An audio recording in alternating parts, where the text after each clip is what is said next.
Like you said on the court that there was an obvious tension through this match. Why do you think it was this much tension?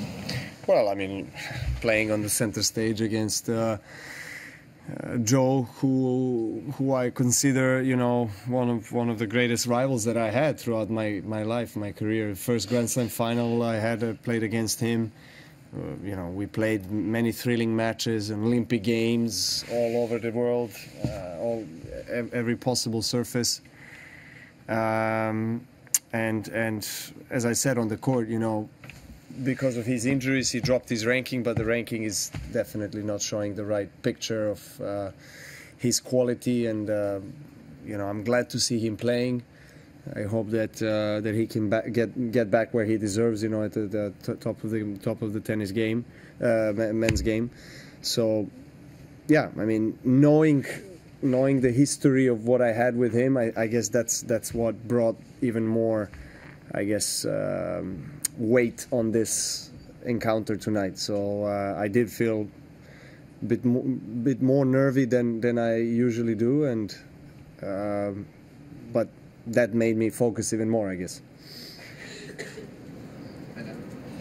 We had quite an interesting chat with Dennis earlier about how he would go about preparing to play you, and he said he would spend some time watching videos of Nadal's matches against you and kind of trying to learn patterns of how Nadal breaks you down. Do you notice kind of any similarities between his game and Rafa's beyond kind of being a lefty? And I suppose, does that worry you that he's coming out with Nadal?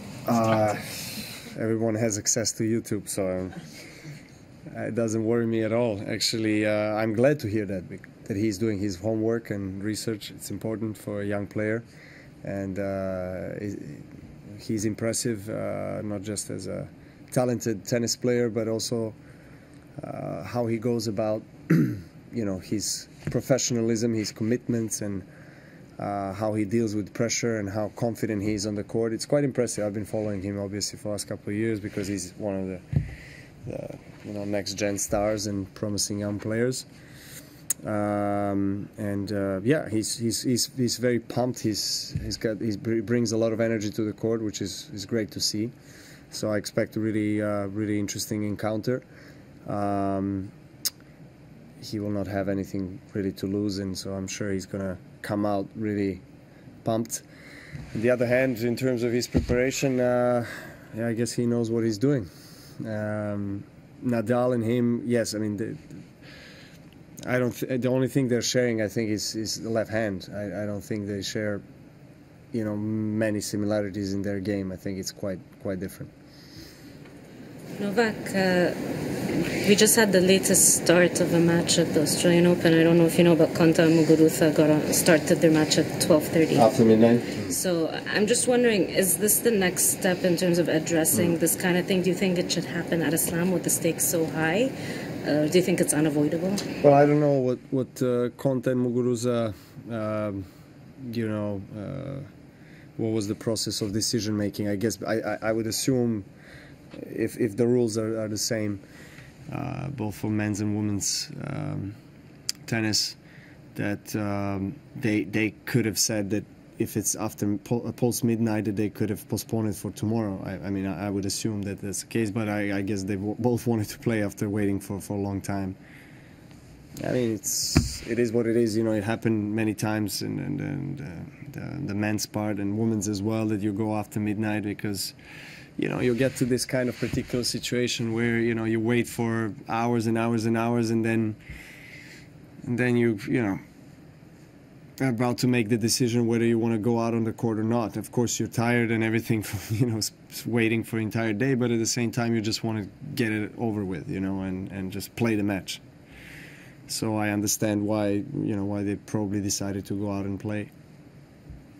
Novak, there's such a strong, sort of vibrant Serbian community in Melbourne. It's been with you in your matches all since, like, back to 2008 and even before that. I'm just curious if you have any particular memorable moments with Serbian people here in Melbourne, either on site or away around the city, and if you've gone to any of the sort of Serbian restaurants and things like that around town. Yes, there's a place called Ligon Lodge, like in Ligon Street. I used to go there. Haven't been there for several years, but I used to go there, and most of the other Serbian tennis players go there as well. And you know, Serbian church is a place, I guess, where we get to see the Serbian people and where community gathers for, you know, the Orthodox New Year, which is on between 13 and 14 of January, or our Christmas, which is on 7th of January. That's when, you know, over the years I did go to church when I could, and saw a lot of people and interacted with them, and of course at the tennis site. And I'm very grateful to experience a lot of support, and it's a quite big community, as you said, very loud, and it helps at times. Do you find yourself sort of craving the sort of like feelings of home, being around Serbian people when you're this far away?